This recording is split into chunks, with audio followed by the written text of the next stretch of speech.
2013년 12월이었어요. 어떤 자매님한테서 전화가 왔는데 글쎄 우리 아들이 경찰에게 잡혀갔다는 거예요. 그 순간 우리 아들이 하나님 믿은 지 얼마 안 돼서 신앙의 뿌리도 깊지 않고 이제 막 일그만 두고 본분을 시작했는데 어떻게 벌써 잡혀갔지? 이런 생각이 들면서 한참 멍한 상태로 우두커니 서 있었어요. 예전에 제가 잡혀갔을 땐 경찰이 저한테 교회 리더와 헌금 정보를 팔아넘기라고 정말 모질게 고문했었어요. 정말 죽는 것보다 더 힘들었죠. 경찰들은 하나같이 독하고 잔인한 게 정말 악마 같았어요. 그쵸. 그들은 하나님 믿는 사람들을 몹시 증오했고 죽여도 아무렇지도 않게 생각했어요. 근데 제 아들은 아직 젊은 나이고 어릴 때부터 그런 고생 한번 해본 적 없거든요. 혹시라도 아들이 고문을 견디지 못해 가론 유다가 되면 구원받을 기회를 완전히 잃게 된다는 생각에 불안해서 앉아있지도 누워있지도 못하겠더라고요. 전 며칠은 밥도 제대로 못 먹고 잠도 못 잤어요. 가슴이 칼로 에이는 것처럼 너무 아팠고 차라리 제가 아들 대신 고통받았으면 좋겠다고 생각했어요. 부모라면 다 그런 마음이죠. 기도 많이 하셨겠네요.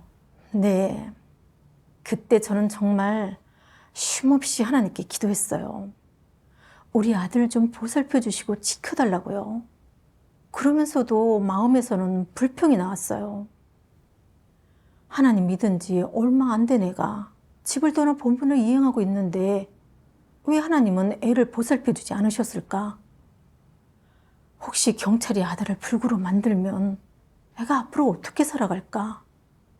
그 안에서 맞아 죽기라도 하면 평생 아들을 다시는 못 보게 될 텐데 이런 생각을 할수록 더 괴롭고 마음이 어두워지고 가라앉는 거예요. 하나님의 말씀을 먹고 마셔도 진정되지 않았고요. 심지어는 우리 아들이 잡혀간 게 주변을 잘 살피도록 사람 배정을 제대로 하지 못한 리더나 일꾼의 탓이라고 원망도 했죠. 그때 저는 교회에서 복음 집사로 일하고 있어서 일이 정말 많았어요. 근데도 도무지 무얼 할 마음이 안 생겼고 온통 아들 생각뿐이었죠. 괴롭고 막막하니까 계속 하나님께 아들이 형제 자매들을 파는 가론 유다가 되지 않게 지켜달라고 기도했어요. 기도하고 나니까 하나님의 이 말씀이 생각나더라고요. 어떤 일이 닥칠 때마다 너는 그것이 좋은 일이든 나쁜 일이든 상관없이 이로움을 얻어야 하고 소극적이 되어서는 안 된다. 어찌되었든 너는 하나님 편에 서서 이를 바라보아야 하며 사람의 관점에서 분석하거나 연구해서는 안 된다. 이것은 체험상의 편차다. 맞더라고요. 매일 닥치는 일이 좋은 일이든 나쁜 일이든 다 하나님께서 움직이시는 거고 거기엔 하나님의 뜻이 담겨져 있잖아요. 맞아요. 우리 관념에 맞지 않는 일일수록 배울 공과가 있는 거죠. 네. 아들이 잡혀갔다고 했을 때 저는 육신의 입장에서 고생하지 않길 바랐어요. 그래서 이건 나쁜 일이고 하나님께서 지켜주지 않으셨다고 불평했던 거예요. 그러면서 욥의 사례가 생각났어요. 욥은 모든 자산을 잃고 자녀가 화를 당하고 본인은 온몸에 악창이 난 데다가 아내까지 나서서 하나님을 욕하고 죽으라고 비웃었잖아요. 그때 욥은 이렇게 아내를 꾸짖었죠. 그대의 말이 어리석은 여자 중 하나의 말 같도다. 우리가 하나님께 복을 받았은즉 재앙도 받지 아니하겠느뇨. 욥은 하나님에 대한 경외심이 있다 보니까 복을 받든 화를 입든 모두 하나님께로부터 받아들였고 불평하지 않고 입술로 범죄하지 않았어요. 오히려 하나님께 순종하며 하나님의 이름을 찬송했죠. 네. 근데 전 아들이 아직 뭐 어떻게 된 것도 아니고 단순히 잡혀갔다는 말만 듣고 원망 불평했고 본분의 지장까지 줬어요. 욥에 비하면 정말 하늘과 땅 차이라 너무 부끄러웠어요. 그래서 이렇게 기도했죠. 하나님, 아들이 본분을 이행하다 잡혀갔다고 하는데 지금 어떤 상황인지 모르겠습니다.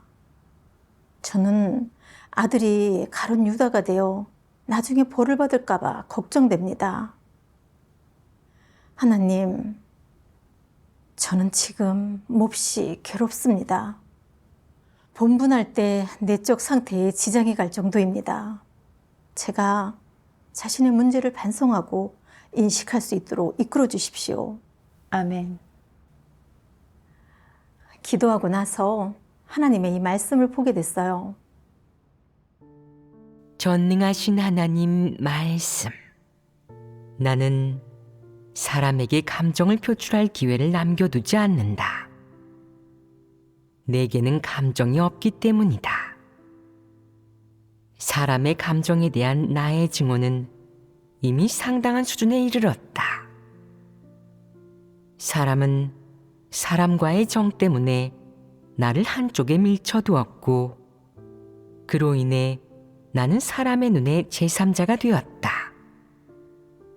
또한 사람은 사람과의 정 때문에 나를 잊었고, 사람의 정 때문에 기회를 틈타 다시 양심을 주워들었으며, 사람의 정 때문에 언제나 나의 형벌을 싫어했다.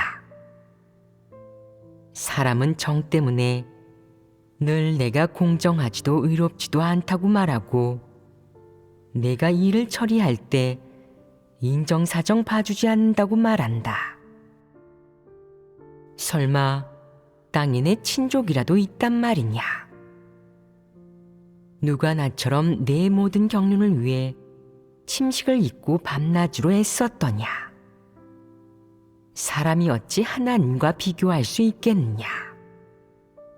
어찌 하나님과 합할 수 있겠느냐?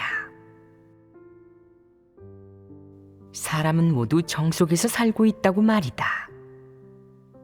그래서 하나님은 그 어떤 사람도 피하지 않고 전 인류의 마음속에 숨겨진 비밀을 드러냈다. 왜 감정을 떨쳐버리지 못하느냐? 그것이 양심의 기준보다 높단 말이냐? 양심이 하나님의 뜻을 이룰 수 있느냐?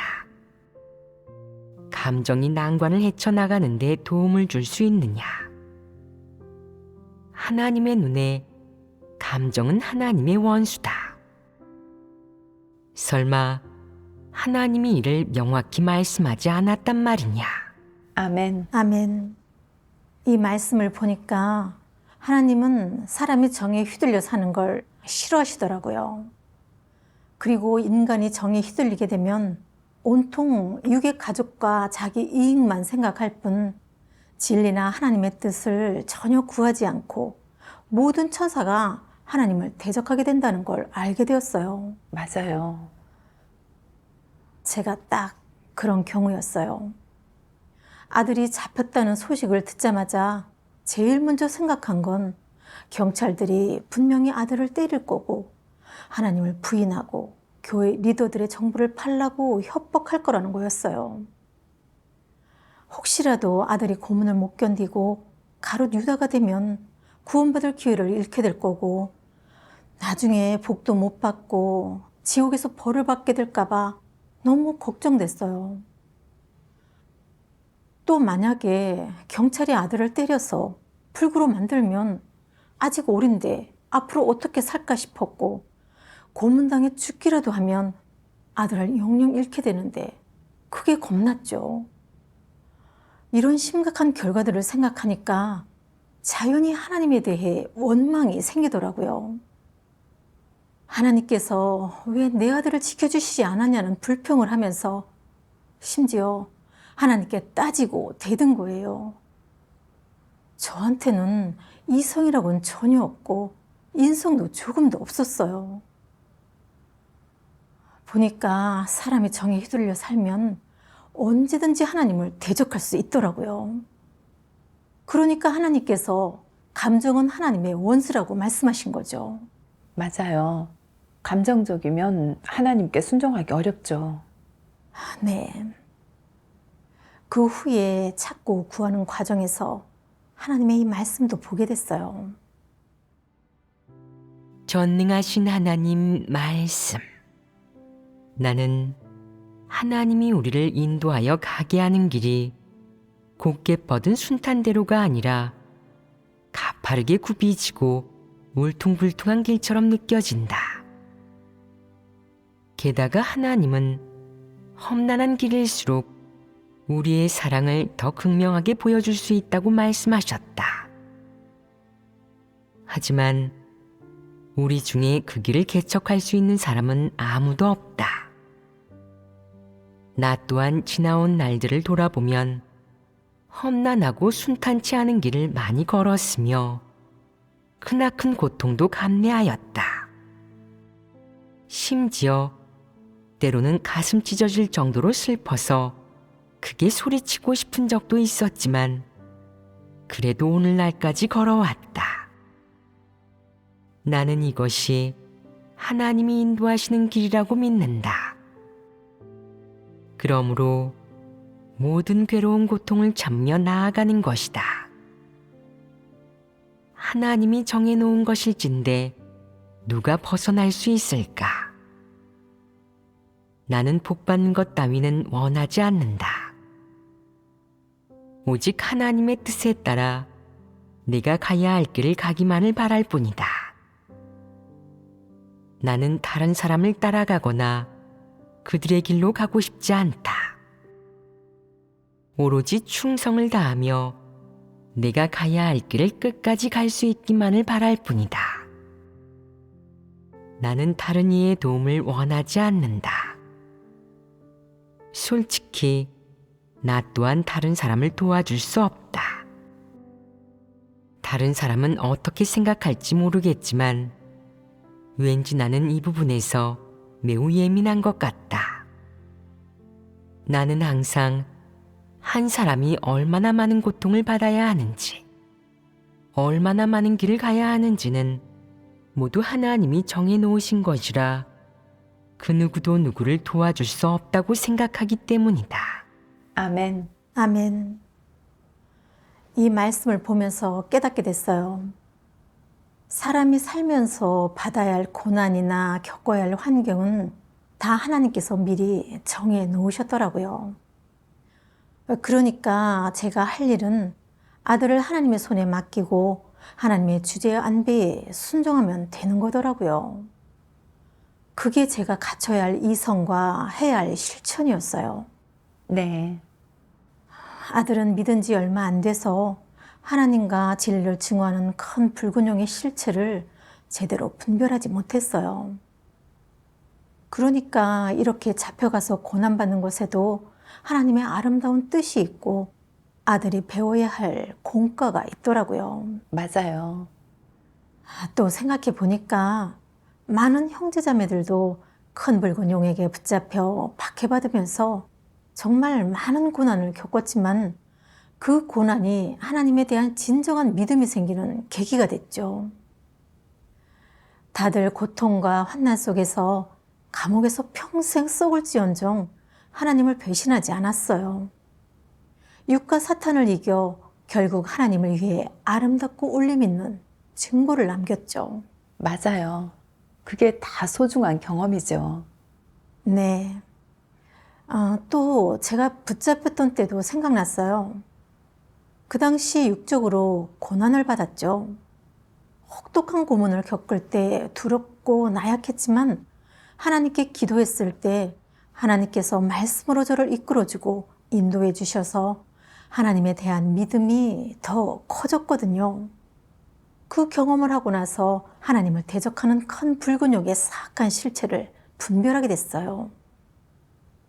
하나님의 전능하심과 주제에 대해서도 조금이나마 알게 됐고요.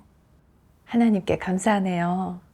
그런 수확은 편안한 상황에서는 얻을 수 없는 거잖아요. 네. 이런 것들을 깨닫고 나서는 이제 아들을 하나님의 손에 맡기고 하나님의 섭리에 순종하자고 생각했어요. 한 달쯤 지났을까요? 아들이 초췌하고 풀죽은 얼굴로 돌아온 거예요. 왜요? 아들은 믿음의 분량이 작다 보니 자기가 전능하신 하나님을 믿는다고 감히 말하지 못했고 결국 풀려났다고 하더라고요. 이번에 실패한 경험을 통해 아들은 공과를 조금 배우게 됐어요. 큰 붉은 용에 대해 어느 정도 분별하게 됐고 자신이 정말 분량이 작고 하나님에 대한 진정한 믿음이 하나도 없다는 걸 알게 됐다고 했어요. 6개월 뒤에 아들은 다시 본분 이행을 시작했어요. 하나님께 감사하네요. 2023년 10월이었죠. 교회에서 편지가 왔는데 아들이 또 붙잡혔다는 거예요. 아들이 소속된 교회에서 리더 일꾼들을 포함해서 30명이 넘게 붙잡혔다고 하더라고요. 그러니까 아들이 전에 잡혔던 이력이 있고 게다가 경찰이 아들의 리더였다는 걸 알면 분명 교회 돈이나 리더 일꾼의 정보를 팔라고 협박할 거고 삼서에 서명까지 하라고 강요할 게 뻔했어요. 안 그래도 지금은 하나님께서 사람을 드러내 각기 부르대로 나누시는 때잖아요. 이 시점에 공산당에 세뇌당하거나 혹독한 고문을 견디지 못해 삼서에 서명하고 하나님을 배반하면 결국 지옥문을 활짝 여는 셈이잖아요. 그럼 더 이상 구원받을 기회가 없을 거라는 생각이 들었어요. 그러니까 가슴이 뭔가에 꽉 막혀 있는 것처럼 답답했어요. 그렇게 저는 또다시 아들의 앞날과 운명을 걱정했는데 본분도 제대로 이행하지 못할 정도였죠. 그리고 계속 하나님께 아들이 이 난관을 무사히 넘길 수 있도록 하나님께서 아들을 불쌍히 여기시고 지켜달라고 기도했어요. 주변 형제 자매들이 제가 풀이 죽어 있고 온종일 한숨만 쉬는 걸 보고는 하나님의 뜻에 관해 교제해 줬어요. 하나님의 말씀도 많이 찾아주면서 도와줬죠. 그제야 저는 제가 또다시 감정에 얽매여 있다는 걸 깨달았어요. 그래서 바로 기도했죠. 하나님, 제 아들이 또 경찰에 잡혀갔습니다. 근데 아들의 생사와 앞날이 너무 걱정돼 마음이 놓이지 않습니다. 제가 이 일에 얽매이지 않고 진리를 구할 수 있게 인도해 주세요. 아멘. 나중에 자녀에 대한 기대를 내려놓아야 한다는 하나님 말씀이 생각이 나 그 말씀을 찾아봤어요. 전능하신 하나님 말씀. 일부 어리석은 부모들은 인생과 운명을 밝히 알지 못하고 하나님의 주제를 인식하지 못해 자녀를 대하는 일에서 쉽게 어리석은 짓을 저지른다. 예를 들어 자녀가 독립한 후 특수한 일을 만나거나 고난과 큰 사고가 닥친 경우가 그렇다. 어떤 이는 병에 걸리고 어떤 이는 소송에 휘말리며 어떤 이는 이혼하고 어떤 이는 사기당한다. 또 어떤 이는 납치당하거나 남에게 해를 입고 구타당해 죽음에 직면하기도 하며 심지어 어떤 자녀는 마약에 손을 대기도 한다. 이렇게 특수하고 중대한 사건이 벌어졌을 때 부모는 어떻게 해야겠냐? 대다수의 부모는 어떤 모습을 보이겠냐? 부모의 신분을 지닌 피조물이 해야 할 일을 하겠냐? 이런 일을 전해 듣고 남의 일처럼 행동하는 부모는 거의 없을 것이다. 대부분의 부모가 하룻밤 새에 머리칼이 하얗게 새고 밤마다 잠을 이루지 못하며 낮에는 밥을 넘기지 못하고 머리를 쥐어 싸맬 것이다.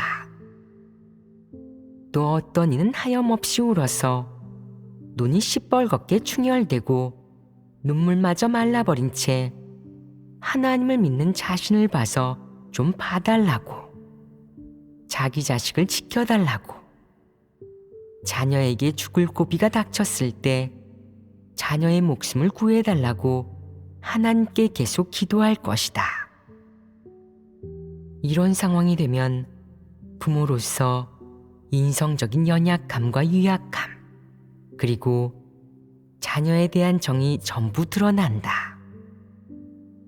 동시에 무엇이 드러나겠느냐? 하나님에 대한 패역이 드러난다.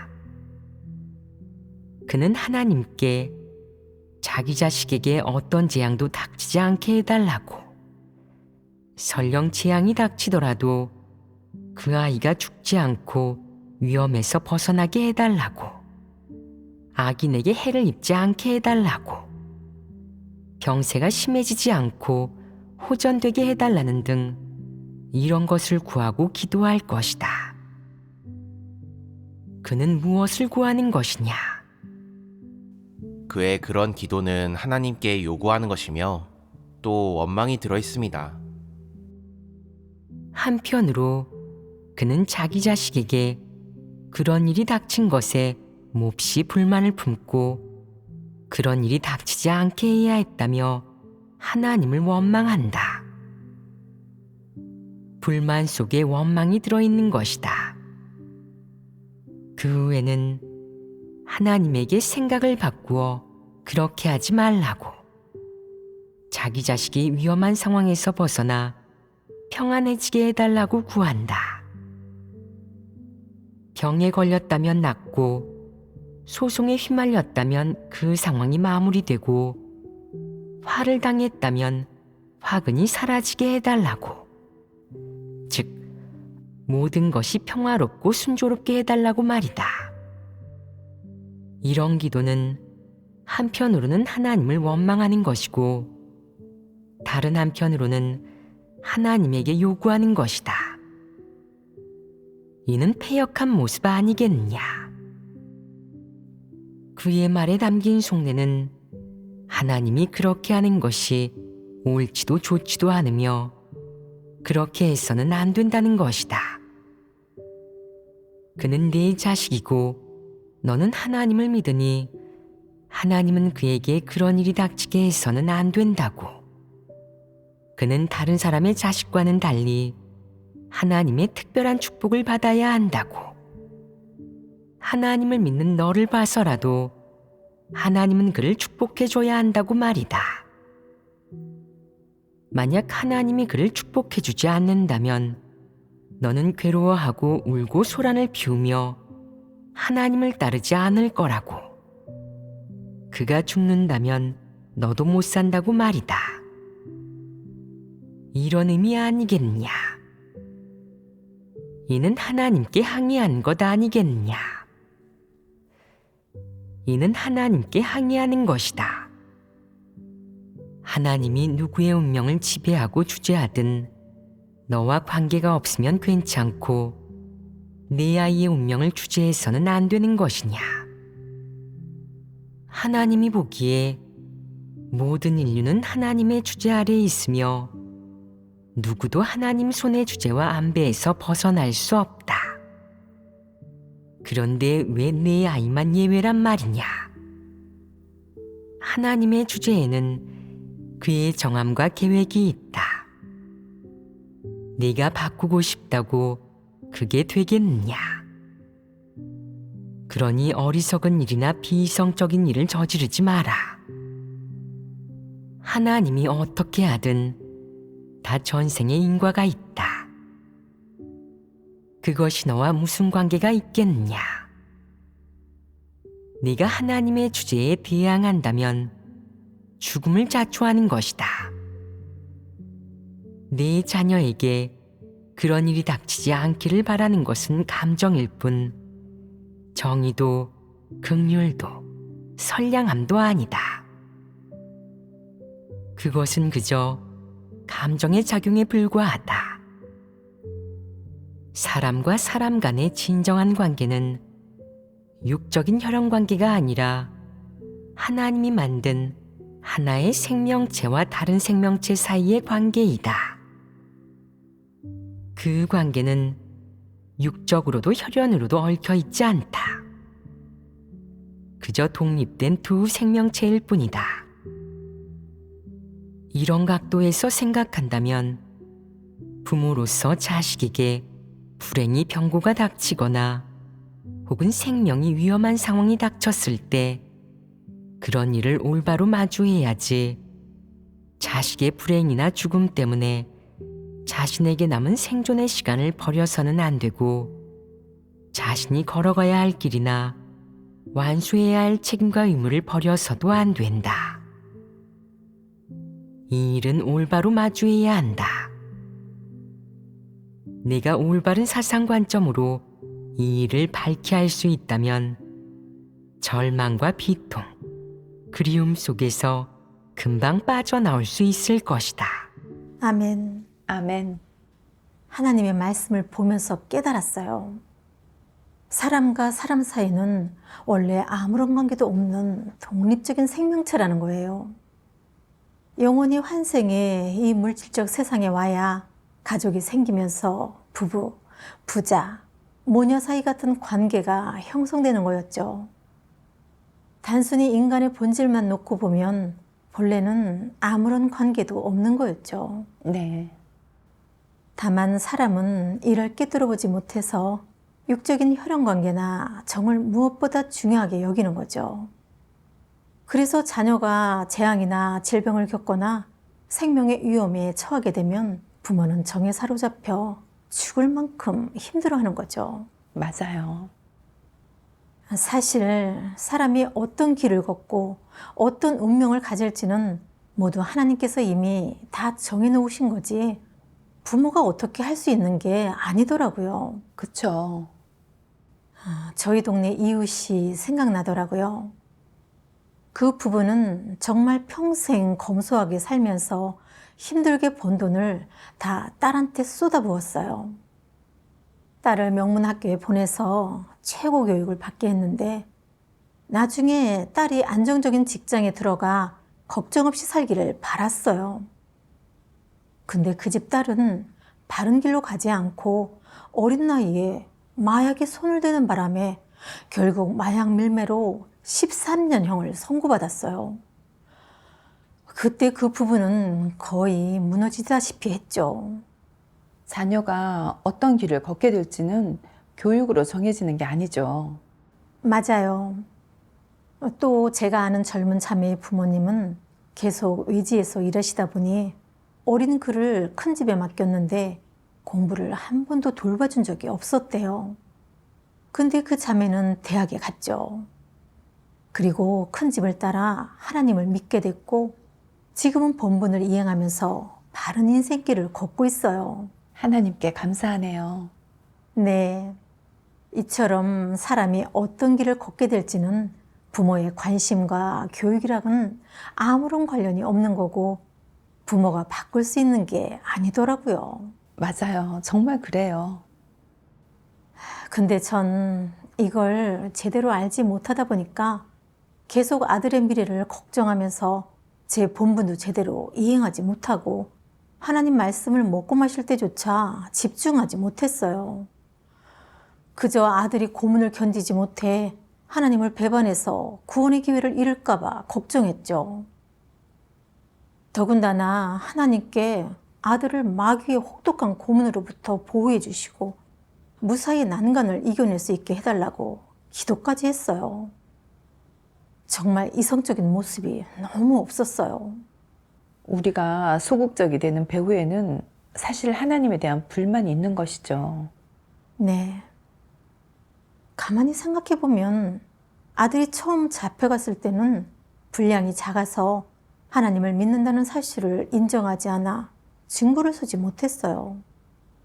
10년 뒤에 아들이 다시 잡힌 건 분명 하나님의 허락하심이 있는 거고, 아들에겐 하나님께서 주신 회개의 기회이고, 아들에 대한 하나님의 검증의 시간이기도 하죠. 맞아요.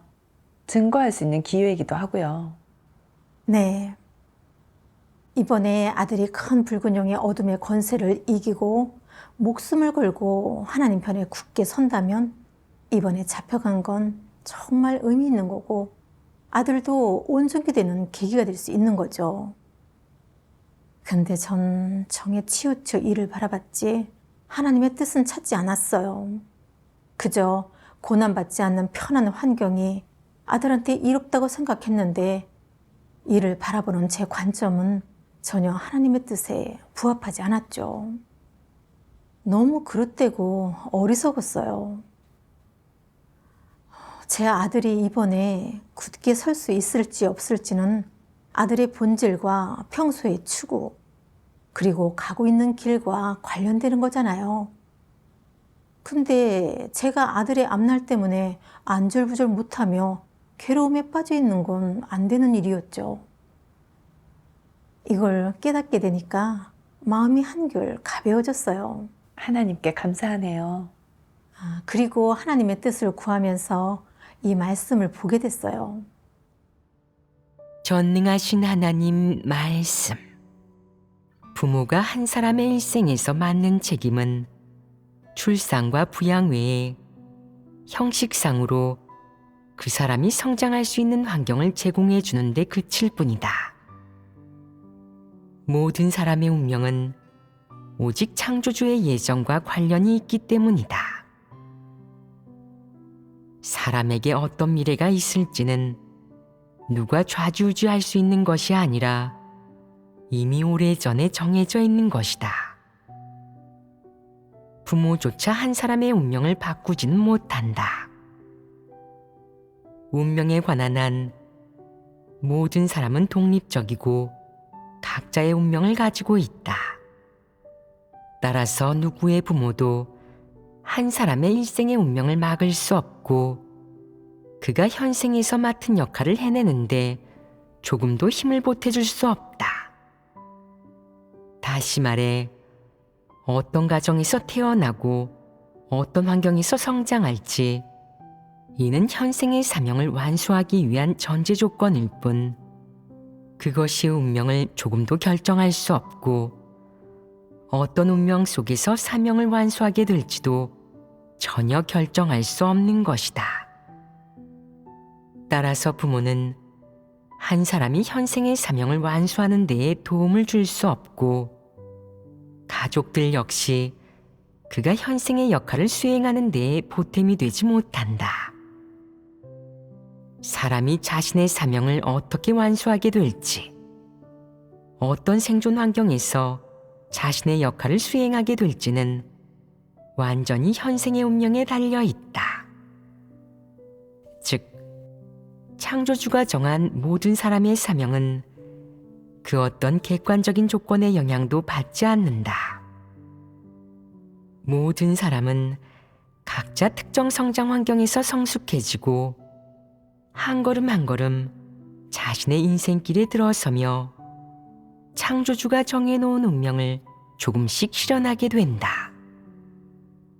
자신의 의지와 상관없이 자연스럽게 끝없는 인내 속으로 들어가 인생의 자리에 서서 창조주의 예정과 주제에 따라 피조물로서의 책임을 수행하기 시작한다. 아멘. 아멘. 이 말씀을 보니까 하나님께서 자녀에 대한 부모의 책임이 어떤 건지 명확하게 알려주셨더라고요. 부모로서 제 책임은 아들을 성인이 될 때까지 양육하고 건강하게 잘 키우고 하나님 앞으로 인도하는 거였어요. 그래서 아들이 자기 생명이 하나님께로부터 왔다는 걸 알고 하나님을 믿고 바른 길을 가게 하는 거더라고요.